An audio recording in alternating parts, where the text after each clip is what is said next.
વર્લ્ડની કોઈ પણ કન્ટ્રીના tourist visa apply કરવા છે તો ફંડ કેટલું બતાવવું જોઈએ? ઘણા બધા કેસીસમાં 20 લાખ 25 લાખ ફંડ બતાવ્યું હોવા છતાં પણ રિજેક્શન આવે છે, અને એ જ કન્ટ્રીમાં બીજા ક્લાયન્ટ્સે થોડું એવું નોમિનલ ફંડ બતાવ્યું તો પણ એમના વિઝા આવી જાય છે. આનું રીઝન શું? આનું રીઝન એટલું જ છે કે તમારા પ્રોફાઇલને અકોર્ડિંગ કેટલું ફંડ છે એ બતાવવું જરૂરી છે. એવો કોઈ રૂલ નથી કે 5 લાખ 25 લાખ કે 50 લાખ ફંડ બતાવવું જ પડે ટુરિસ્ટ વિઝામાં. એવું કેમ?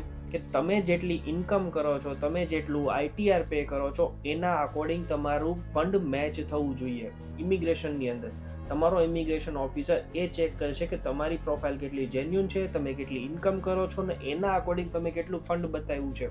તમે કમાતા હોય છો વર્ષના 10 લાખ રૂપિયા અને તમે બતાવો છો 25 લાખ રૂપિયા ફંડ, તો એ 25 લાખ રૂપિયા ક્યાંથી આવ્યા? ત્યારે જ ઇમિગ્રેશન ઓફિસરને ડાઉટ થાય છે કે આ પ્રોફાઇલમાં કંઈક પ્રોબ્લેમ છે.